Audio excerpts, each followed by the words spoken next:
Bien, continuaremos con la siguiente clase de este día, que es la clase de la relación mente y cerebro.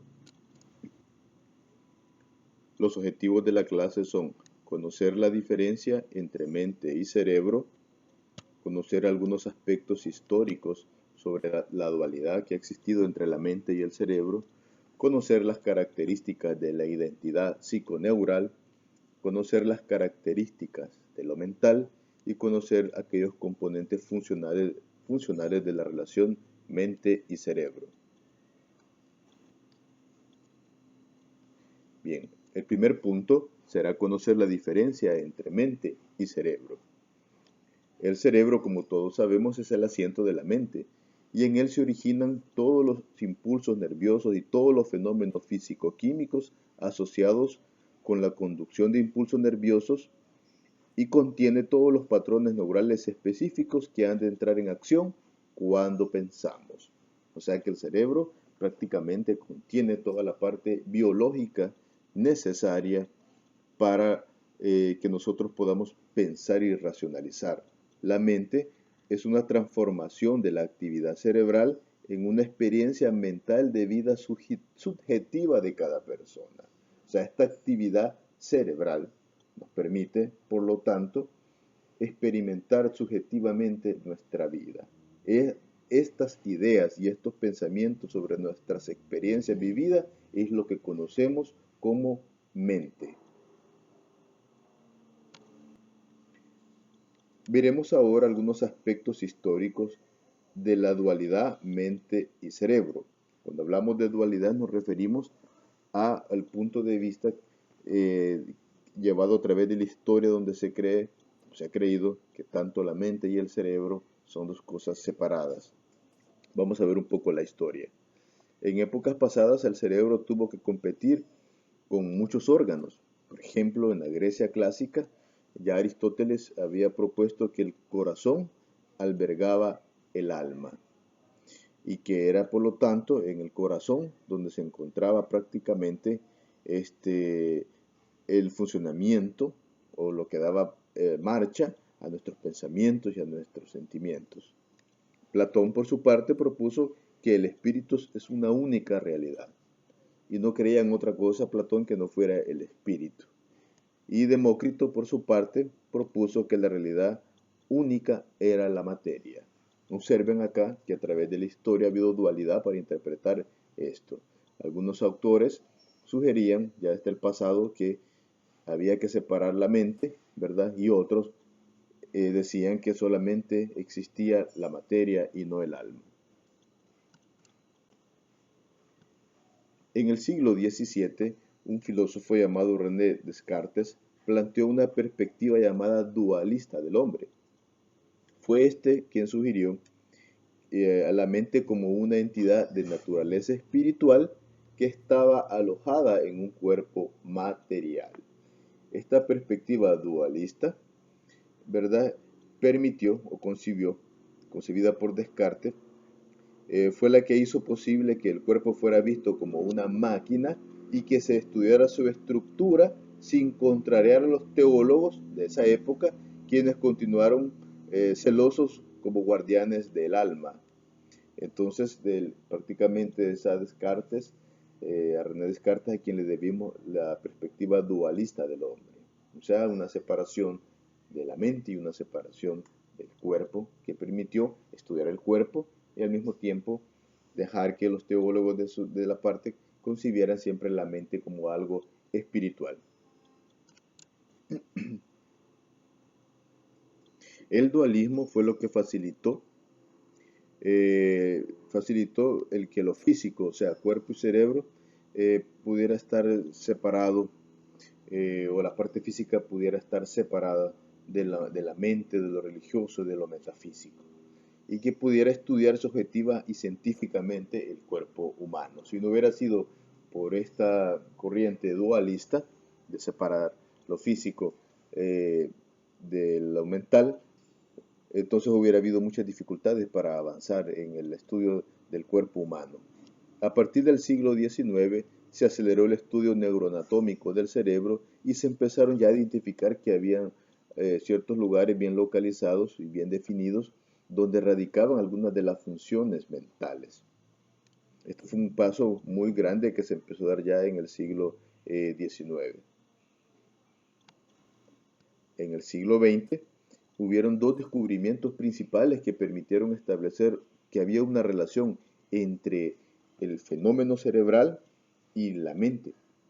Uno fue el desarrollo del electroencefalograma, que demostró diferencias en la actividad eléctrica del cerebro dependiendo del estado de la conciencia en el que el sujeto se encontraba. Entonces esto fue uno de los grandes avances en cuanto a empezar a entender cómo se relacionaba el cerebro y nuestra mente. Y también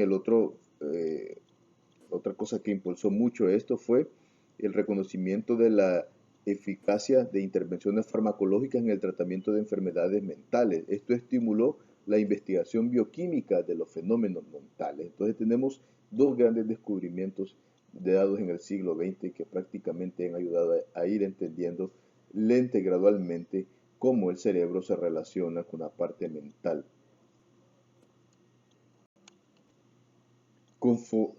Conforme avanzó la ciencia, ¿verdad? Y en las últimas décadas, las tecnologías nuevas como la tomografía por emisión de positrones, por ejemplo, y el mapeo de la actividad eléctrica del cerebro permiten observar la actividad cerebral durante los procesos mentales. Así se puede establecer una relación directa entre la función cerebral y el fenómeno mental. Entonces se fue ya, prácticamente se ha ido avanzando del dualismo, ¿verdad? A ir empezando a ver una relación directa entre el cerebro y sus diferentes actividades en diferentes áreas con los fenómenos mentales que nosotros experimentamos. Finalmente, se debe de mencionar que las técnicas de la biología molecular aplicadas al estudio de los procesos mentales, tanto normales como patológicos, han logrado grandes avances importantes en el conocimiento de la base molecular del funcionamiento cerebral relacionado con nuestros procesos o nuestras funciones psíquicas superiores.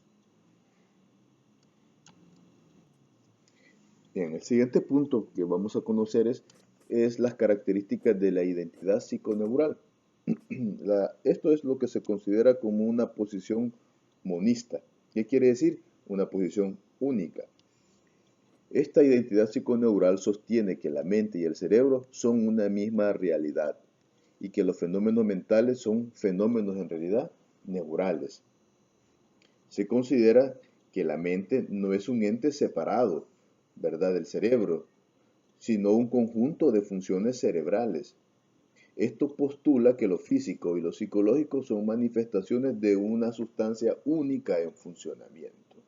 O sea que la mente, esa parte consciente que nosotros tenemos que razona, ¿verdad?, es en realidad el resultado de un conjunto de funciones cerebrales, y dice esta posición de la identidad psiconeural que es imposible la separación de ellas. Por lo tanto, se considera que el organismo es una unidad y toda conducta es una expresión de las diferentes formas en que el organismo funciona en su totalidad. En el organismo, por lo tanto, los procesos físicos y psicológicos nunca se dan como procesos aislados y que debemos ver, por lo tanto, ¿verdad?, la parte psicológica como no separada de lo físico. Ejemplo de esto, claro, podría ser lesiones cerebrales, ¿verdad?, que distorsionan la manera como las personas piensan o razonan y distorsionan la forma como mentalmente vemos el mundo. Ejemplo, también tenemos derrames cerebrales, tumores cerebrales, enfermedades sistémicas que afectan el funcionamiento del cerebro y se traducen en alteraciones de la mente humana. Fenómenos psicológicos o fisiológicos están determinados, por lo tanto, por las mismas leyes en función del organismo como un todo. Y en este momento vamos a conocer cuáles son las características de lo mental. Bien, dentro de las características más importantes de lo mental está la cognición. Cuando hablamos de cognición, hablamos de procesos cognitivos y hace referencia a procesos mentales que nos permiten conocer el medio interno y externo e interactuar con él. Estos procesos mentales incluyen la conciencia, ¿verdad? Esa parte que nos permite saber quiénes somos, dónde estamos, poder percibir el mundo que nos rodea. La otra que incluye el proceso mental es la sensación, ¿verdad? La capacidad de percibir por nuestros sentidos, y incluye las funciones mentales superiores, entre las que se encuentra la comprensión de los impulsos aferentes, o sea, la percepción propiamente dicha. También están la comunicación a través de símbolos, como es el lenguaje, el pensamiento, las características únicas de cada personalidad y la creatividad. Y podemos, por lo tanto, resumir en estos 3 puntos la característica de lo mental. Vamos ahora a hablar sobre los componentes funcionales de la relación entre la mente y el cerebro. Pues la corteza cerebral desempeña el papel importante en la organización de estos procesos que representan las funciones nerviosas de más alto nivel. En ella se distingue de manera general 2 tipos de zonas que se relacionan con estas funciones altas, ¿verdad? De los procesos mentales, como ya les dijimos, el pensamiento, la conciencia, etc. Y son las zonas más importantes, las que tienen una función específica, o sea, una función motora sensorial, y las llamadas áreas de asociación. Estas son las más importantes en la relación.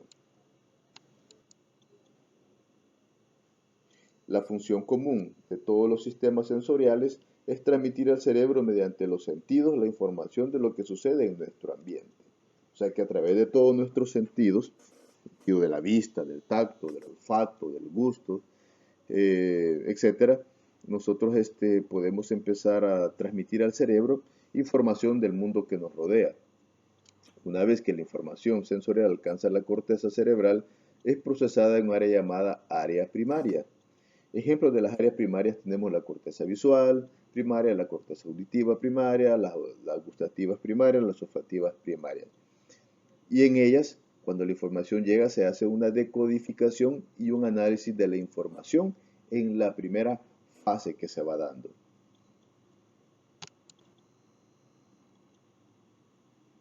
Pero los procesos integrativos de mayor complejidad, y que son la base de los fenómenos perceptivos de más alto nivel que nosotros tenemos, se llevan a cabo en áreas de asociación cercanas a las áreas sensoriales primarias.